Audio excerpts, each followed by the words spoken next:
विधानसभा चुनावों में अखिलेश यादव खुद करहल से चुनाव लड़े और उनके चाचा शिवपाल यादव जसवंत नगर सीट से। ये दोनों विधानसभा सीट मैनपुरी लोकसभा का हिस्सा है, जहां से मुलायम सिंह यादव सांसद हैं। अखिलेश ने विधानसभा चुनावों में ये साफ कर दिया था कि वो परिवार से किसी को भी टिकट नहीं देंगे। शिवपाल यादव को भी टिकट सपा कार्यकर्ता की हैसियत से नहीं, बल्कि प्रगतिशील समाजवादी पार्टी के अध्यक्ष की हैसियत से दिया गया।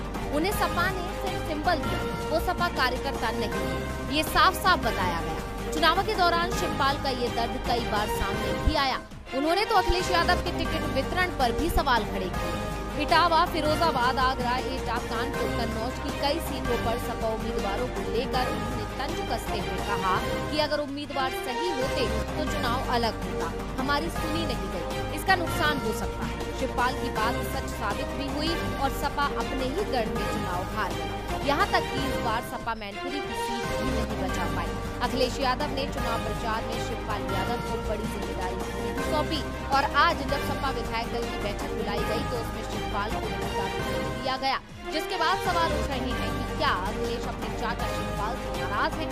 उनके बयानों को वो अपने हार का जिम्मेदार मान रहे हैं। शिवपाल यादव भले ही सपा के सिंबल पर चुनाव लड़कर जीते हो, लेकिन अखिलेश भी उन्हें प्रगतिशील समाजवादी पार्टी का नेता ही मान रहे हैं और शायद इसीलिए शिवपाल को सपा विधायक दल की बैठक में मौका नहीं मिला।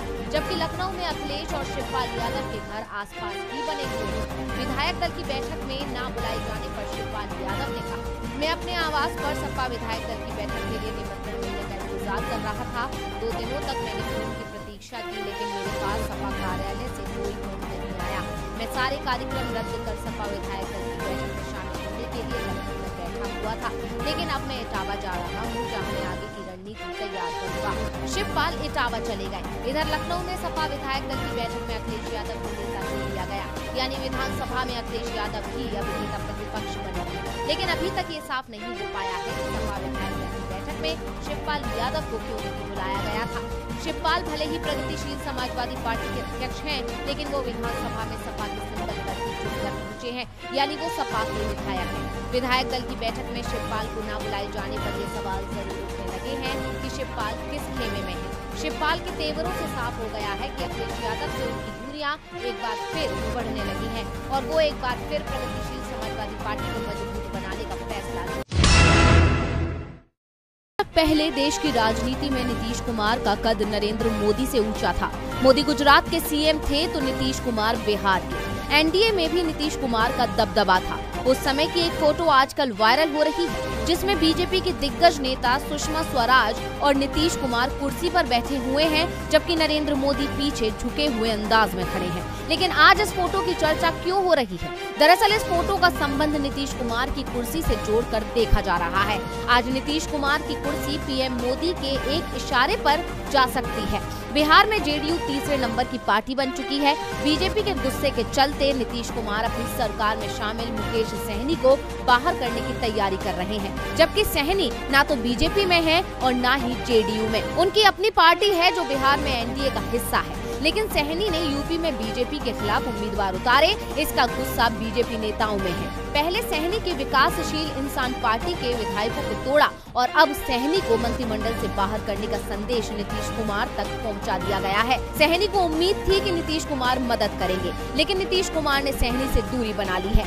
जेडीयू नेता और नीतीश सरकार में मंत्री अशोक चौधरी ने कहा कि हमारा गठबंधन बीजेपी से है, वीआईपी से नहीं। साफ है बिहार सरकार में क्या होगा ये फैसला नीतीश कुमार नहीं बीजेपी लेगी, और इसकी झलक दिखाई दी यूपी में योगी आदित्यनाथ के शपथ ग्रहण में, जिसमें नीतीश कुमार भी आमंत्रित किए गए थे। नीतीश पहुंचे भी। मंच पर पीएम मोदी और नीतीश कुमार का आमना सामना हुआ, जिसमें नीतीश कुमार पीएम को प्रणाम करते हुए पूरी तरह से झुक गए। पीएम के सामने नतमस्तक हुए नीतीश कुमार की तस्वीर ने बिहार की राजनीति में हलचल मचा दी है। आरजेडी नेता और बिहार की पूर्व सीएम राबड़ी देवी ने बिहार विधानमंडल में नीतीश पर तंज कसते हुए कहा, मालूम नहीं नीतीश जी की क्या मजबूरी हो गई है कि वो प्रधानमंत्री जी के पास इस तरह झुककर प्रणाम कर रहे हैं। बिहार में जिस तरह से जेडीयू बीजेपी में चल रहा है, उसे देखकर यही लगता है कि नीतीश जी मजबूरी में फंसे हुए हैं, इसीलिए वो पीएम के पैरों में गिर पड़े हैं। वहीं आरजेडी विधायक भाई वीरेंद्र ने भी भी सीएम नीतीश कुमार पर तंज कसा है।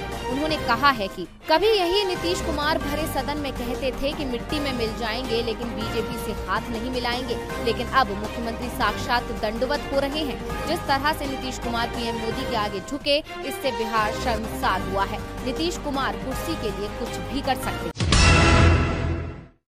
यूपी में रोजगार मांगो तो लाठी डंडे मिलते हैं। देश के नौजवान बेरोजगार बैठे हैं। सरकार बेरोजगारों को नौकरी नहीं दे पा रही है। इसलिए एक बार फिर यूपी के मुख्यमंत्री योगी आदित्यनाथ ने जनता को फ्री का लॉलीपॉप पकड़ा दिया है और सरकार की नाकामियों पर पर्दा डालने की कोशिश की है। यूपी के सत्ता पर दोबारा काबिज होने वाले योगी आदित्यनाथ ने अपने दूसरे कार्यकाल के पहले दिन ही कैबिनेट मीटिंग के बाद सीएम योगी ने प्रेस कॉन्फ्रेंस में कहा कि यूपी की 15 करोड़ जनता को अगले 3 महीनों तक मुफ्त राशन और मिलेगा। यह योजना जो कि मार्च 2022 तक की थी, आज मंत्रिमंडल ने निर्णय लिया है कि अगले 3 महीनों के लिए इस योजना को प्रदेश के सभी 15 करोड़ लोगों के लिए फिर से हम लोग लागू करेंगे। और इस योजना को हमारे मंत्रिमंडल ने आज फैसला उत्तर प्रदेश की 15 करोड़ जनता जनार्दन को समर्पित करते हुए कि सरकार डबल इंजन की सरकार पहले भी उत्तर प्रदेश की जनता के साथ खड़ी रही। कोरोना जैसी महामारी के दौरान भी उन्हें न केवल फ्री में टेस्ट, फ्री में उपचार, फ्री में वैक्सीन, बल्कि किसी भी महामारी से होने वाले उन दुष्परिणामों से जो भूखमरी के रूप में सदैव आती रही है, उससे बचाने के लिए जो पुख्ता व्यवस्था देश के अंदर है, उसी अनुक्रम में उत्तर प्रदेश में हम इसको लागू किया है। योगी आदित्यनाथ ने इस फैसले से साफ किया है कि यूपी में 20 करोड़ जनसंख्या में से 15 करोड़ गरीब फ्री राशन की लाइन में लगेंगे। यानी यूपी में 75% लोग गरीबी रेखा से नीचे हैं। आपको बता दें कि हाल ही में नीति आयोग ने अपनी बहुआयामी गरीबी सूचकांक रिपोर्ट में कहा कि उत्तर प्रदेश भारत के सबसे गरीब राज्यों में शामिल है। रिपोर्ट के अनुसार उत्तर प्रदेश तीसरे स्थान पर है। वहीं star for monitoring Indian economy की रिपोर्ट ये बताती है कि यूपी में अभी भी 17 करोड़ 7 लाख लोग ऐसे हैं जिनके पास रोजगार नहीं है। Yogi Adityanath 5 kilo ration free देकर अपनी नाकामियों पर पर्दा डालने की कोशिश बखूबी कर रहे हैं। जनता को बेरोजगारी और महंगाई से निजात दिलाने के बजाय महज 5 किलो मुफ्त राशन देकर चुप कराने की कोशिश कर रहे हैं। लेकिन जनता जानती है कि कमर तोड़ महंगाई को 5 किलो राशन से छुपाया नहीं जा सकता।